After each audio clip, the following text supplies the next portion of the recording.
Bonjour.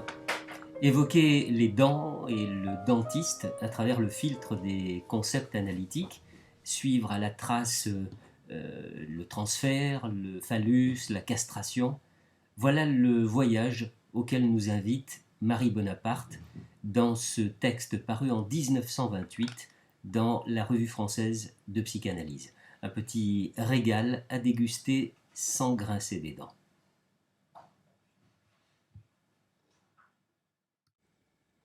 Ma chère, il faut absolument que vous alliez chez le mien, il est incomparable. Oh, rien ne me ferait quitter le mien, il n'y a pas dans Paris deux dentistes comme lui. Et la discussion se poursuit, et chacune de ces dames garde son dentiste.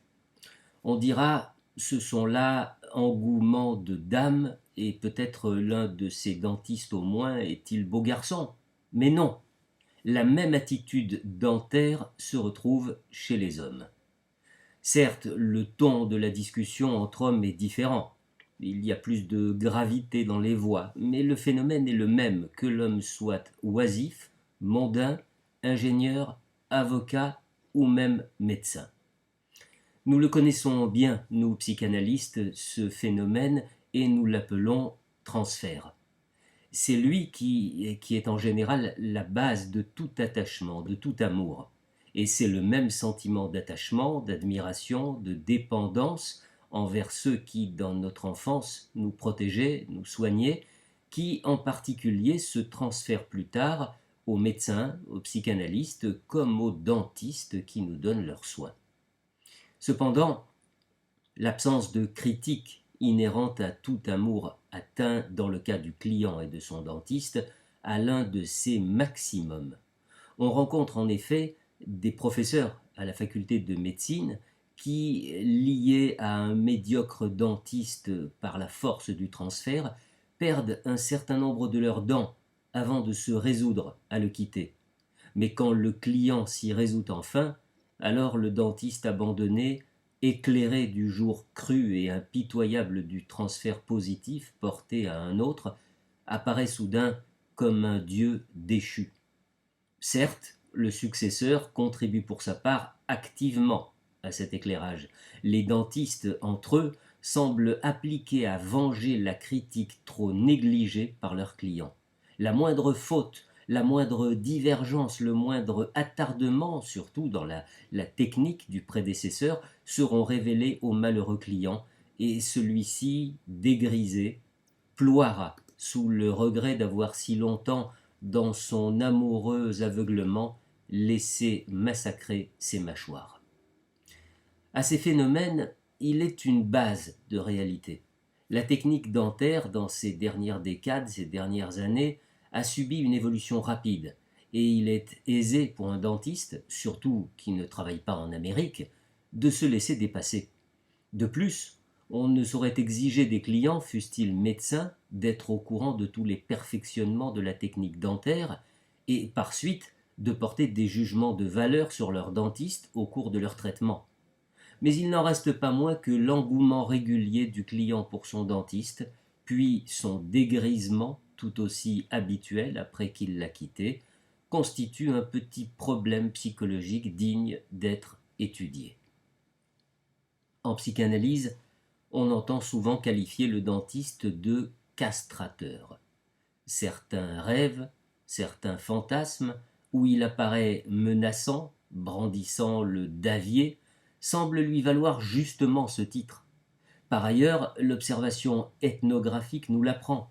Il est des peuplades entières en Australie où le bris ou l'arrachement d'une dent chez les novices, dans les rites de la puberté, sont l'équivalent de la circoncision d'autres peuplades, et la circoncision est incontestablement apparentée à la castration, en est une simple atténuation. Alors, comment concilier ce fait que le dentiste puisse être le castrateur avec cet autre, que tout client est plus ou moins subjugué par son dentiste? L'ensemble de l'humanité serait-il masochiste à ce point que les hommes les plus virils adorassent ce castrateur symbolique qu'est pour eux leur dentiste? Peut-être nos lecteurs l'ont-ils déjà deviné sur la leçon même des exemples précédents. Si le dentiste contemporain est l'objet d'un tel transfert positif, c'est qu'il n'est plus seulement le castrateur, mais encore autre chose.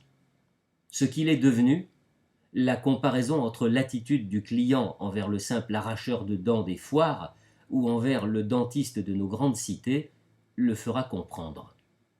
Il faut aller dans les campagnes pour rencontrer encore des clients d'arracheurs de dents.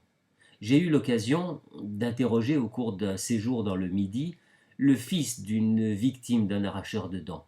Le vieux paysan, qui avait été ainsi victimé, avait contracté une infection à la suite d'une dent arrachée par l'un de ces charlatans et jurait, furieux, que si celui-ci repassait dans le pays, il s'en vengerait. Et je ne sais si le charlatan ambulant revint et fut châtié, mais ce qui nous intéresse ici, c'est la réaction du vieux paysan, de la victime.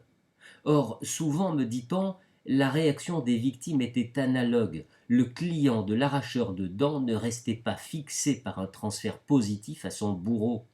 Celui-ci, d'ailleurs, par son caractère ambulant, pouvait se soustraire à la rancune, au transfert négatif de ses victimes, dont les cris, au cours de la torture, avaient d'ailleurs été étouffés par des roulements de tambour. Tout autre est certes l'œuvre de nos dentistes diplômés. Outre qu'ils emploient la novocaïne et n'arrachent presque plus de dents, ils font autre chose à la place dont nous allons parler et qui leur vaut justement le transfert positif de leurs clients. On sait depuis longtemps, par la psychanalyse, quel traumatisme psychique est la chute des dents de lait pour l'enfant. À plus forte raison, l'arrachement de celle-ci. L'enfant assimile cette perte à la castration, soit par la mère nature, soit en cas d'extraction par celle ou celui qui a arraché la dent. Mais on sait aussi depuis tout aussi longtemps que la nature, cette mère cruelle qui est bonne parfois, vient bientôt consoler l'enfant de sa perte. En effet, dans la blessure creusée par elle, apparaît la dent de remplacement, la dent qui sera celle de l'adulte. Et à la douleur, à l'humiliation de la dent tombée ou arrachée, succède le triomphe de l'avoir remplacée, et remplacée par une dent d'une plus grande dimension, d'une plus grande force, d'une plus grande dignité, par une dent d'adulte. C'est dire que pour l'inconscient de l'enfant, à la douleur de la castration symbolique de la dent tombée ou arrachée, succède le triomphe de la rephallicisation symbolique qu'est la poussée de la dent adulte. Sur le mode dentaire, la castration peut ainsi être annulée, et elle l'est, en effet. Or, ce que font les dentistes de nos jours pour l'adulte est comparable à ce que fait si bénévolement la nature pour l'enfant au moment du changement de dentition. Les dentistes contemporains, à l'inverse des primitifs arracheurs de dents, sont en effet devenus essentiellement des fabricants de pièces prothétiques. S'ils font des trous, leur art consiste à aussitôt les combler. Il y a les ciments, les amalgames, les orifications, il y a les inlays, les couronnes d'or ou de porcelaine, les dents à pivot, les bridges, et jusqu'au dentier.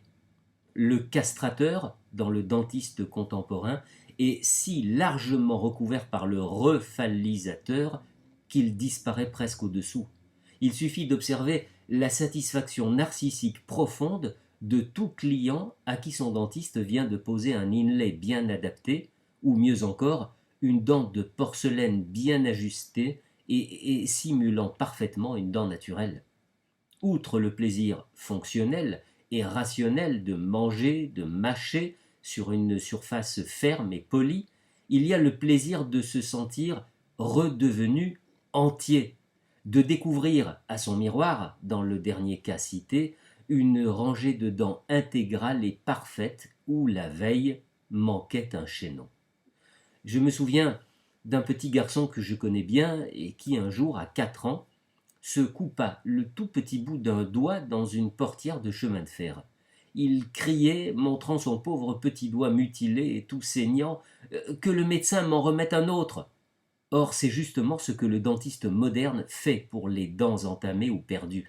Il remet à l'homme ce qui lui fut enlevé. Le transfert positif puissant qui lie nos contemporains à leurs dentistes tire ainsi sa force d'une pulsion primitive élémentaire, celle qui, dans l'inconscient, voudrait annuler la castration, laquelle, sur le mode dentaire, soit du fait de la nature dans l'enfance, soit plus tard du fait de l'art humain, peut s'annuler en effet. Et le dentiste, issu originairement du simple arracheur de dents, père castrateur impitoyable, est ainsi devenu vers la fin du dernier siècle, avec la technique dentaire perfectionnée, le père qui s'est apitoyé et qui, après la mère nature parfois bénévole, a consenti à rendre aux fils, voire aux filles, ce qui leur avait d'abord été si cruellement enlevé.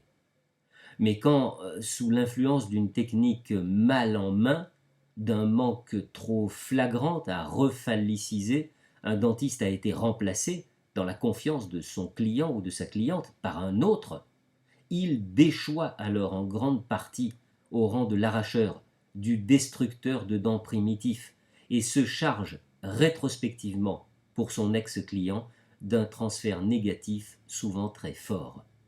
Et l'ambivalence de sentiments qui se concentrait d'abord sur le père primitif se trouve alors scindée en ces deux branches.